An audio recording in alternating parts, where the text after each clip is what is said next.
Skip ಮಾಡದೆ ಎಲ್ಲ ವಿಡಿಯೋವನ್ನು ನೋಡಿ ಮತ್ತು ನಮ್ಮ ಚಾನಲನ್ನು ಸಬ್ಸ್ಕ್ರೈಬ್ ಮಾಡಿ. ಈಗಲೇ ಈ ವಿಡಿಯೋನು ಎಲ್ಲರಿಗೂ ಶೇರ್ ಮಾಡಿ. ಹಲೋ ವೀಕ್ಷಕರೇ, ಮತ್ತೊಮ್ಮೆ ದರ್ವೇಶ್ ಗ್ರೂಪ್ನ ಹೊಸ ಅಪ್ಡೇಟ್ದೊಂದಿಗೆ ಬಂದಿದ್ದೀನಿ. ವಿವರವಾಗಿ ನಿಮಗೆ ತಿಳಿಸ್ತೀನಿ. ನಮ್ಮ ವಿಡಿಯೋನ ನೋಡಿ ನಮ್ಮ ಚಾನಲನ್ನು ಸಬ್ಸ್ಕ್ರೈಬ್ ಮಾಡಿ, ಎಲ್ಲರಿಗೂ ಶೇರ್ ಮಾಡಿ. ಎಲ್ಲರಿಗೂ ದುಡ್ಡು ಬೇಕು. ಈ ಕೇಸ್ ಎತ್ತ ಹೋಗ್ತಾ ಇದೆ ಅನ್ನೋದು ಯಾರಿಗೂ ಗೊತ್ತಾಗ್ತಾ ಇಲ್ಲ. ನಾನು ತಿಳಿಸ್ತೀನಿ ನಿಮಗೆ ಈ ಕೇಸ್ ಯಾವ ಕಡೆ ಹೋಗ್ತಾ ಇದೆ ಅಂತ. ಈ ಕೇಸ್ ಯಾವ ಕಡೆನೂ ಹೋಗ್ತಾ ಇಲ್ಲ. ಬ್ಯಾಲೆನ್ಸ್ ಮಾಡ್ತಾ ಇದ್ದಾರೆ ಜಡ್ಜ್ ಸಾಹೇಬರು. ಇನ್ವೆಸ್ಟರ್ಗಳಿಗೂ ಲಾಸ್ ಆಗಬಾರ್ದು, ಇನ್ವೆಸ್ಟ್ಮೆಂಟ್ ಮಾಡತಕ್ಕಂಥ ಯಾರಿಗೂ ಲಾಸ್ ಆಗದೇ ರೀತಿ ದರ್ವೇಶ್ ಸಹ ತಾವು ಲಾಸ್ ಆಗಬಾರ್ದು ಅಂತೇಳಿ ಬ್ಯಾಲೆನ್ಸ್ನಾಗ ಅವರಿಗೂ ನ್ಯಾಯ, ನಿಮಗೂ ನ್ಯಾಯ ನಮ್ಮ ಜಡ್ಜ್ ಸಾಹೇಬರು ಕೊಡ್ತಾ ಇದ್ದಾರೆ ಈ ಕೇಸಲ್ಲಿ. ಮೊದಲು ಈ ಜಡ್ಜ್ ಸಾಹೇಬರು ಹೇಳ್ತಕ್ಕಂಥ ವಿಡಿಯೋವನ್ನು ನೋಡಿ, ನಾನು ಆಮೇಲೆ ವಿವರಣೆ ನೀಡ್ತೀನಿ ನಿಮಗೆ. ಬನ್ನಿ ವಿಡಿಯೋ ತೋರಿಸ್ತೀನಿ. ದೂರಕ್ಕಾದ್ರೂ ಒಂದು ಹೂ ಇದ್ರೆ ಏನಾದ್ರು ಕೊಂಡ್ಕೋತಾರೆ. ಬರೇ ಕೈಯಲ್ಲಿ ತೋರಿಸ್ಬಿಟ್ಟು 2 ಮೊಳ ಇದೆ ತಗೊಂಡೋಗಿದ್ರೆ ಈಗ ಆಗ್ತಿರೋದು ಅದು. ಶೋ ದೆಮ್ ಯುವರ್ ಬೋನಫೈಡ್ಸ್, ಅವಾಗ ಬರುತ್ತೆ. ಈಗ ಹೋಗಿ ಕೋಆಪರೇಟ್ ಮಾಡಿ ಬನ್ನಿ. 200 ಕೋಟಿಗೆ ಅಂತ ಹೇಳಿದೀನಿ, 200 ಕೋಟಿಗೆ ಆಗೋಷ್ಟು ನಮ್ಮ ಹತ್ರ ಅಸೆಟ್ಸ್ ಇದೆ ಅಂತ ಹೇಳಿ ಹೌ ಟು ಲಿಕ್ವಿಡೇಟ್ ಇಟ್ ಅನ್ನೋದನ್ನ ನೋಡೋಣ. ಹೌ ಟು ಲಿಕ್ವಿಡೇಟ್ ಇಟ್ ಅಂತ ನೋಡೋಣ. In case if it is workable, will work it out. These are all the areas where the mediation can work better. ಹೇಗೂ ಸುಪ್ರೀಂ ಕೋರ್ಟ್ ನವ್ರು ಹೇಳಿದ್ದಾರೆ. ಈ matter mediation refer ಮಾಡ್ತೀನಿ ಒಂದು ಸ್ಟೇಜಿಗೆ ಬಂದ್ಮೇಲೆ. ಕೋರ್ಟ್ ಅಸಿಸ್ಟೆಡ್ ಮೀಡಿಯೇಷನ್ ಅಂತ ಇಟ್ಟಿರ್ತೀನಿ. ಕೋರ್ಟ್ ಅಸಿಸ್ಟೆಡ್ ಮೀಡಿಯೇಷನ್ ಅಲ್ಲಿ ಎಲ್ಲ ಚೆನ್ನಾಗಿ ಆಗ್ತಾ ಹೋಗುತ್ತೆ. ಚೆನ್ನಾಗಿ ಆಗುವಂತ ಸಂದರ್ಭದಲ್ಲಿ ನಾವು ನೋಡೋಣ ಏನ್ ಮಾಡ್ಬೇಕು ಎಂಬುದನ್ನ. Because more than 30% liability milords in the form of land only, and it is already ready to hand over the possession, and everything was stopped due to this. No, that's okay. That you can always, property appreciates, money depreciates. That also attached. No, the attachment will be lifted, no? Attachment, see, ಗೋಜಲಾಗ್ಬಿಟ್ಟಿದೆ. ಒಂದೊಂದ್ ಕಡೆಯಿಂದ ನಿಧಾನಕ್ಕೆ ಬಿಡಿಸ್ಕೋಬೇಕು. ನಮ್ಮ ಬಟ್ಟೆ ಮುಳ್ಳ ಮೇಲೆ ಬಿದ್ಬಿಟ್ಟಿದೆ. ಹಿಂಗೆ ಪರ್ರ ಅಂತ ಹರಿದ್ರೆ ಹರಿದೋಗುತ್ತೆ. ಒಂದೊಂದೇ ಬಿಡಿಸ್ಕೋಬೇಕು ನಿಧಾನಕ್ಕೆ. ಒಂದ್ ಕಡೆಯಿಂದ ನಿಧಾನಕ್ಕೆ ಬಿಡಿಸ್ಕೊತಾ ಬರ್ಬೇಕು. ಮುಳ್ಳಾಗಿದ್ರಿಂದ, ಅದು ತೂರಿದ್ರಿಂದ ಬಟ್ಟೆ ಒಳಗಡೆ ತೂತಾಗೇ ಇರುತ್ತೆ. ಬೇಡ ಅಂದ್ರೂ ಆಗುತ್ತೆ.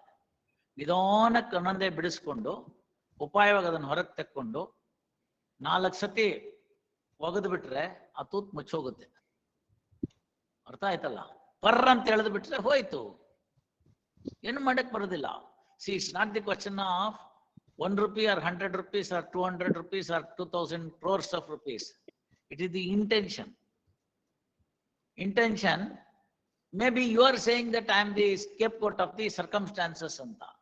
That shows your discipline was not good. Financial discipline was not good. ಹಾಸಿಗೆ ಇದ್ದಷ್ಟು ಕಾಲು ಚಾಚಬೇಕು. ನಾವು ಜಾಸ್ತಿದು ಕೈ ಹಾಕಕ್ ಹೋಗ್ಬಾರ್ದು. ನಂಬಿಕಸ್ಥರನ್ನ ಇಟ್ಕೋಬೇಕು. ಜನ ನಿಮ್ಮ ಹತ್ರ ನಂಬಿಕೆ ಮೇಲೆ ದುಡ್ಡು ಕೊಟ್ಟಿರ್ತಾರೆ. ಆ ದುಡ್ಡನ್ನ ವಾಪಸ್ ಕೊಡ್ಬೇಕು. ಅವ್ರು ಕೇಳ್ದಾಗ ಕೊಡ್ಬೇಕು. ಬಹಳ ದೊಡ್ಡದಾಗಿದೆ ಅದಕ್ಕೆಲ್ಲ ಫಿಲಾಸಫಿ. ಅದು ಸುಮ್ಮನೆ ಆಗೋದಿಲ್ಲ ಯಾವುದೂನು. ಆಯ್ತು, ಭಗವಂತನ ಇಚ್ಛೆ. ಏನೋ ಆಗಿದೆ, ನೀವು ಏನೋ ಮಾಡಬಾರ್ದು ಮಾಡಕ್ ಹೋಗಿದ್ದೀರಿ, ಇನ್ನೇನೋ ಆಗ್ಬಾರ್ದಾಗಿದೆ. ಈಗ ರಿಟ್ರೇಸಿಂಗ್ ದಿ ಸ್ಟೆಪ್ಸ್ ಬೇಕು. ಅದಕ್ಕೆ ಹೋಗ್ಬಿಟ್ಟು ಬನ್ನಿ, ಅದನ್ನ ಮಾಡ್ಕೊಂಬನ್ನಿ. 22ಕ್ಕೆ ಅವ್ರೇನ್ ರಿಪೋರ್ಟ್ ಹಾಕ್ತಾರೆ ನೋಡೋಣ.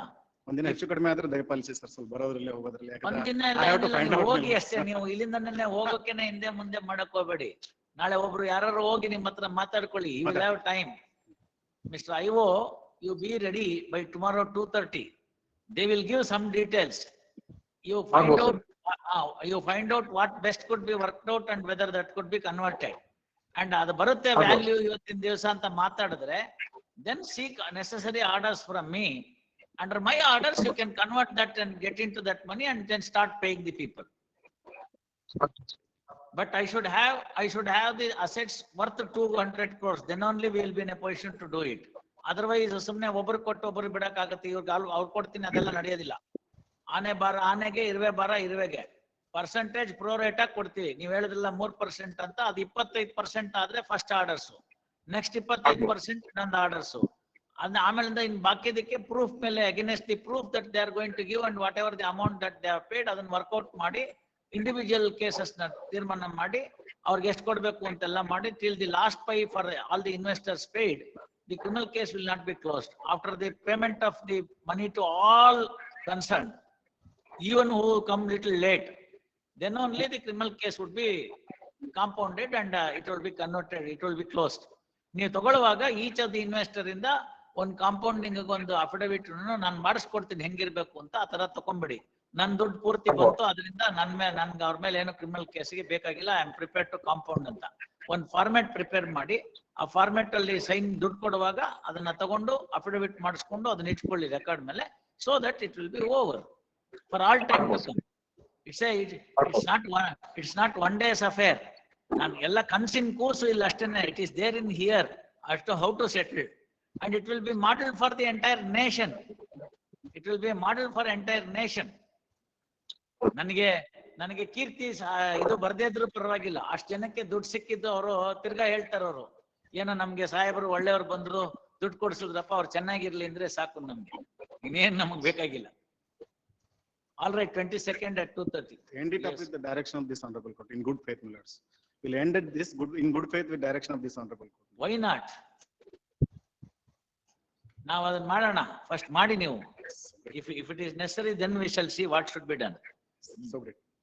Yes. ನನ್ನ ಕಳೆದ ವಿಡಿಯೋಗಳಲ್ಲಿ ನಾನು ತೋರಿಸಿದ್ದೆ ಆಲ್ರೆಡಿ ಜಡ್ಜ್ ಸಾಹೇಬ್ರ ಉದ್ದೇಶ ಏನಂತೇಳಿ. ಅವ್ರ ಉದ್ದೇಶ ನಿಮಗೆ ದುಡ್ಡು ಕೊಡಿಸ್ಬೇಕು. ಅವ್ರ ಉದ್ದೇಶ ಅವ್ರಿಗೆ ಜೈಲಿಗೆ ಹಾಕೋದು ಅಲ್ಲ. ಅವ್ರಿಗೆ ಜೈಲು ಹಾಕಿದರೆ ನಿಮಗೆ ದುಡ್ಡು ಬರಲ್ಲ, ಅದರಿಂದ ಲಾಭ ಯಾರಿಗೂ ಇಲ್ಲ. ಅವ್ರ ಜೈಲಿಗೆ ಹೋದರೆ ನಿಮ್ಮ ದುಡ್ಡು ಸಿಗಲ್ಲ, ಅವರಿಗೆ ಶಿಕ್ಷೆ ಆದರೆ ನಿಮಗೇನು ಲಾಭ?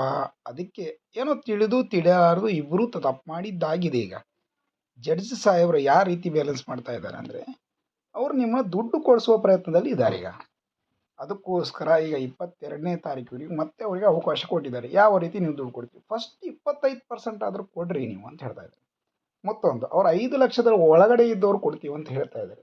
ಬಟ್ ಅದಕ್ಕೆ ಒಪ್ಪೋದಿಲ್ಲ ಜಡ್ಜ್ ಸಾಹೇಬರು. ಆನೆ ಬಾಲ ಆನೆಗೆ, ಇರುವೆ ಭಾರ ಇರುವೆಗೆ, ಎರಡೂ ಬೇರೆ ಬೇರೆ ಭಾರ ಇರುತ್ತೆ.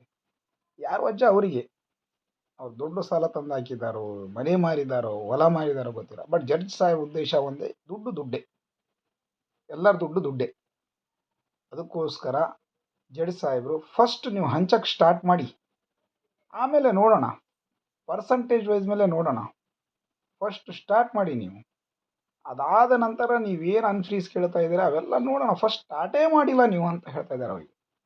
ಅದಕ್ಕೋಸ್ಕರ ಜಡ್ಜ್ ಸಾಹೇಬರು ಅವರಿಗೆ ಒತ್ತಾಯಪೂರ್ವಕವಾಗಿ ಮತ್ತು ಅವಕಾಶಪೂರ್ವಕವಾಗಿ ಅವ್ರಿಗೆ ಅವಕಾಶ ಕೊಡ್ತಾ ಇದ್ದಾರೆ. ಅವರು ಅರ್ಥ ಮಾಡ್ಕೊಂತ ಇಲ್ಲ. ಶುಜಾ ಎಲ್ಲಿದ್ದಾರೋ ಗೊತ್ತಿಲ್ಲ. ಜಡ್ಜ್ ಸಾಹೇಬರು ಮನಸ್ಸು ಮಾಡಿದರೆ ಅವಾಗ ಲಾಸ್ಟ್ ಟೈಮ್ ವಾರ್ನ್ ಮಾಡಿದ್ದಾರೆ, ಅವ್ರು ಎಲ್ಲಿದ್ರೂ ಎಳ್ಕೊಂಡು ಬರೆಸ್ಬೋದು. ಬಟ್ ಅದರಿಂದ ಲಾಭ ಇಲ್ಲ. ಫಸ್ಟ್ ಅದಕ್ಕೆ ಅವ್ರಿಗೆ ಅವಕಾಶಗಳನ್ನು ಕೊಡ್ತಾ ಇದ್ದಾರೆ. ನೀವು ಯಾರೂ ಪ್ಯಾನಿಕ್ ಆಗುವ ಅವಶ್ಯಕತೆ ಇಲ್ಲ. ಇದಕ್ಕಿಂತ ಮುಂಚೆ ಉದಾಹರಣೆಗಳಿದ್ದಾವೆ. PACL ಅವರ ಆಸ್ತಿಗಳನ್ನು ಮಾರಿ ಎಷ್ಟಾಗುತ್ತೆ ಅಷ್ಟು ಕೊಡ್ತಾ ಇದ್ದಾರೆ. ಅದಕ್ಕೋಸ್ಕರ ನೀವು ಪ್ಯಾನಿಕ್ ಆಗುವ ಅಗತ್ಯ ಇಲ್ಲ. ಒಂದು ಅಂತೂ ನಿಜ, ಬಹಳಷ್ಟು ಜನ ಬಾಂಡ್ಗಳನ್ನು ಕೊಟ್ಟಿದ್ದಿಲ್ಲ. ಈಗ 2,000 ಜನ ಎಕ್ಸ್ಟ್ರಾ ಆಗಿದ್ದಾರೆ ಅಂತ ಅವ್ರು ಹೇಳ್ತಾ ಇದ್ದಾರೆ. ಅಮೌಂಟು 90 ಕೋಟಿಯಿಂದ 200 ಕೋಟಿಗೆ ಮುಟ್ಟಿದೆ ಅವ್ರು ಕೊಡಬೇಕಾದಂಥದ್ದು. ಮತ್ತೊಂದು, ದರ್ವೇಶ್ನವರು ಒಂದು ಭಯ ಪಡಿಸಿದ್ದಾರೆ IT ರಿಟರ್ನ್ಸ್ದವರಿಗೆ. ಯಾವ ರೀತಿ ಅಂತೇಳಿದರೆ, ಇದೇ ನಮ್ಮ ಶ್ರೀಶಾನಂದ ಜಡ್ಜ್ ಸಾಹೇಬರ ವಿಡಿಯೋವನ್ನು ತೋರಿಸಿ ಅವರಿಗೆ ಭಯ ಪಡಿಸ್ತಾ ಇದ್ದಾರೆ. ಆ ವಿಡಿಯೋ ನೋಡಿ ಇಲ್ಲಿ ಯಾವ ರೀತಿ ಅವ್ರು ಭಯ ಪಡಿಸ್ತಾ ಇದ್ದಾರೆ ಅಂತೇಳಿ. Concession I shall weeks accommodating. ಇದು ಇವ್ರೆ ನೀವೇನ್ 20 ಲಕ್ಷ ಎಲ್ಲ ಕ್ಯಾಶ್ ಅಲ್ಲಿ ಕೊಡ್ತಿರಂತೆ. It is admitted not. Mister, you understand that more than 25,000 rupees cannot be paid in cash. Yes. If you have lent a person by 20 lakhs in cash, ಇಲ್ಲಿ conviction ಕೊಟ್ಬಿಟ್ಟು ಅದರ order copy ತಗೊಂಡೋಗಿ ಅಲ್ಲಿ ಕೊಡ್ತೀವಿ. 20 ಲಕ್ಷ ನೀವು declare ಮಾಡಿಲ್ಲ income ಟ್ಯಾಕ್ಸ್ಗೆ, ಗೊತ್ತಾಯ್ತಲ್ಲ? 10 ವರ್ಷದ ಹಿಂದಿನ ನಾವು ರೀಓಪನ್ ಮಾಡ್ತೀವಿ. Into so much of fine and 3 years imprisonment. ಹೋಗಿ ಅವ್ರಿಗೆ ಏನಿದೆ ನೀಚೆ ಮಾತುಕತೆ ಮಾಡಿ ಅದೇನ್ ಕೊಡ್ಬೇಕೋ ಕೊಡಿ. Definitely not. ಅದೇನ್ ನೀವು ಹೇಳ್ಬೇಕು ಅದನ್ನೆಲ್ಲ. 20-25 ಅಂತ ಬರ್ಕೊಳ್ಳಕ್ಕೆ ಚೆಕ್ ಖಾಲಿ ಇದೆ ಅಂತ ಕೂತ್ಕೊಂಡು ಬರ್ಕೊಳ್ಳೋದಲ್ಲ. ಮನ್ಗೋಗ್ಬಿಡ್ತಾನ ಅವನು 3 ವರ್ಷ ಜೈಲ್ಗೆ. You understand that? Admitted not. ನೋಡಿದ್ರಲ್ಲ ವಿಡಿಯೋನ? ಅದೇ ಜಡ್ಜ್ ಸಾಹೇಬರು, ಶಿರೀಶಾನಂದ ಸಾಹೇಬರು ಹೇಳಿದಂಥ ವಾರ್ನಿಂಗ್ ಇದು IT ರಿಟರ್ನ್ಸ್ದವರಿಗೆ. ಅದಕ್ಕೋಸ್ಕರ ಈ ದರ್ವೇಶ್ ಗ್ರೂಪ್ನಲ್ಲಿ ದೊಡ್ಡ ಬಿಸ್ನೆಸ್ ಮ್ಯಾನ್ಗಳು, IT ರಿಟರ್ನ್ ಮಾಡ್ತಕ್ಕಂಥವ್ರು, ಸರ್ಕಾರಿ ನೌಕರಸ್ಥರು ಇನ್ನೂ ಸಿಕ್ಕಾಪಟ್ಟೆ ಬಾಂಡ್ಗಳಿದ್ದಾವೆ. ಈಗ ಅವರು ಈ ವಿಡಿಯೋಗಳಲ್ಲಿ ಶೇರ್ ಮಾಡಿದ ನಂತರ ಅವರು ತಮ್ಮ ಬಾಂಡ್ಗಳನ್ನು ಪೊಲೀಸ್ ಸ್ಟೇಷನ್ಗೆ ಇನ್ನೂ ಸಬ್ಮಿಟ್ ಮಾಡಿಲ್ಲ. ಆದರೆ ಇನ್ನೂ ಬಹಳಷ್ಟು ಇನ್ವೆಸ್ಟ್ಮೆಂಟ್ ಬಾಕಿ ಇದೆ ರಾಯಚೂರಿನಲ್ಲಿ, ಇನ್ನೂ ಬೇರೆ ಬೇರೆ ಕಡೆಯಿಂದ ಅಂತ ತಿಳಿತೀವಿ. ಇದನ್ನ ಉದ್ದೇಶಪೂರ್ವಕವಾಗಿ ಅವ್ರು ಶೇರ್ ಮಾಡಿದರು, ಬಹಳಷ್ಟು ಬಾಂಡ್ಗಳು ಬರಬಾರ್ದು ಅಂತೇಳಿ. ಇರಲಿ, ಈಗ IT ರಿಟರ್ನ್ ಭಯ ಇದ್ದರೆ ಅವ್ರ ಮನೆಗೆ ಕುಂದಿರಲಿ, ಬಡವರಿಗಾದ್ರೂ ದುಡ್ಡು ಬರಲಿ. ಇಲ್ಲ ಅವ ಸಾಲ ಮಾಡಿ ಯಾರಾದರೂ ತಂದಿದ್ರೆ, ಬಿಸ್ನೆಸ್ ಲಾಸ್ ಆಗಿದ್ರೆ, ಬಿಸ್ನೆಸ್ಸನ್ನು ಒತ್ತೆ ಇಟ್ಟು ಏನಾನ ಹಾಕಿದರೆ ಈಗಲೂ ಪೊಲೀಸ್ ಸ್ಟೇಷನ್ ಹೋಗಿ ತಮ್ಮ ಬಾಂಡನ್ನು ಕೊಡ್ಬೋದು. ಶ್ರೀಶಾನಂದ ಸಾಹೇಬರ ನೇರವಾಗಿ ಹೇಳ್ತಾ ಇದ್ದಾರೆ, ಇರುವೆ ಭಾರ ಇರುವೆಗೆ, ಆನೆ ಭಾರ ಆನೆಗೆ ಅಂತೇಳಿ. ಅವರು ಒಂದು ವಾರ್ನ್ ಮಾಡ್ತಾ ಇದ್ರು ಒಂದು ಕೇಸಲ್ಲಿ. ಅದೇ ಕ್ಲಿಪ್ನ ತಗೊಂಡು ಇವ್ರು ಭಯಪಡಿಸೋದು ತಪ್ಪಾಗ್ತದೆ. ಒಂದು ವೇಳೆ ಅವರಲ್ಲಿ ದುಡ್ಡು ಇದ್ದರೆ ಕೊಟ್ಟು ಬಿಡೋದು ಒಳ್ಳೆಯದು. ಸುಮ್ಮನೆ ಅನಾವಶ್ಯಕವಾಗಿ ಕೋರ್ಟ್ನ ಸಮಯ ತಳ್ಳಿದರೆ ಇಂಥ ಒಳ್ಳೆ ಜಡ್ಜ್ ಸಾಹೇಬರು ಎರಡೂ ಕಡೆ ಬ್ಯಾಲೆನ್ಸ್ ಮಾಡ್ತಾ ಇದ್ದಾರೆ ಅನ್ನೋದು ಅವರಿಗೆ ಅರ್ಥ ಆಗ್ತಾ ಇದೆಯೋ ಇಲ್ಲೋ ಗೊತ್ತಿಲ್ಲ. ನೋಡೋಣ ಯಾವ ರೀತಿ ಆಗುತ್ತೆ ಅಂತೇಳಿ. ಈಗ ನಾನು ಹೇಳ್ತಾ ಇರೋದು ಇಷ್ಟೇ, ಜಡ್ಜ್ ಸಾಹೇಬರು ಏನು ಹೇಳ್ತಾ ಇದ್ದಾರೆ, ಫಸ್ಟಿಗೆ ಪರ್ಸಂಟೇಜ್ ವೈಸ್ ಆದರೂ ನೀವು ಫಸ್ಟ್ ಪ್ರಾರಂಭಿಸಿರಿ ಅಂತ ಹೇಳ್ತಾ ಇದ್ದಾರೆ. ನಿಮ್ಮಲ್ಲಿ ದುಡ್ಡು ಇದೆಯಾ ಈಗ 200 ಕೋಟಿ ತೋರಿಸಿ ಎಲ್ಲಿದೆ, ಅಸೆಟ್ಸ್ ಎಲ್ಲ ಲೆಕ್ಕ ಮಾಡಿದರೆ ಕಡಿಮೆ ಆಗ್ತಾ ಇದೆ ಅಂತೇಳಿ ಅವರು CID ಅವರು ಹೇಳ್ತಾ ಇದ್ದಾರೆ.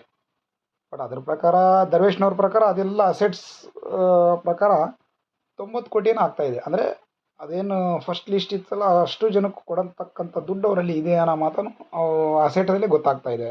ಅದನ್ನು ಸರ್ಕಾರ ವಶಪಡಿಸ್ಕೊಂಡಿದೆ. ಈಗ ನೋಡೋಣ 22ನೇ ತಾರೀಕು ಏನಾಗ್ತಾ ಇದೆ ಅಂತೇಳಿ. ಬಟ್ ನೀವು ನ್ಯಾಯಾಲಯದ ಮೇಲೆ ನಂಬಿಕೆಯನ್ನಿಟ್ಟು ನಿಮ್ಮ ಪ್ರೊಸೆಸನ್ನು ಮುಂದುವರಿಸ್ತಾ ಇರಬೇಕು. ಮುಂದಕ್ಕೆ ಏನಾಗ್ತದೋ ನೋಡೋಣ. ನೀವು ಆಲ್ರೆಡಿ ಕಳೆದ ವಿಡಿಯೋಗಳಲ್ಲಿ ಡೀಟೇಲ್ ಆಗಿ ನೀಡಿದ್ದಾಗಿದೆ ನಿಮ್ಗೆ, ಮತ್ತೆ ತಿಳಿಸೋ ಅವಶ್ಯಕತೆ ಇಲ್ಲ. ಅರ್ಥ ಆಗಿರುತ್ತೆ ಅಂತ ತಿಳ್ಕೊಂಡಿರ್ತೀನಿ. ಡಿಸ್ಕ್ರಿಪ್ಷನ್ ಬಾಕ್ಸ್ನಲ್ಲಿ ಎಲ್ಲ ಲಿಂಕನ್ನು ಕೊಟ್ಟಿದ್ದೀನಿ. ಹಳೆಯ ವಿಡಿಯೋ ನೋಡಿ ಇದನ್ನು ಅರ್ಥ ಮಾಡಿಕೊಳ್ಳಿ, ಆವಾಗ ಮಾತ್ರ ಅರ್ಥ ಆಗುತ್ತೆ. ನನ್ನ ಚಾನಲ್ ಸಬ್ಸ್ಕ್ರೈಬ್ ಮಾಡಿ, ಎಲ್ಲರಿಗೂ ಶೇರ್ ಮಾಡಿ. ನಮಸ್ಕಾರ ಫ್ರೆಂಡ್ಸ್.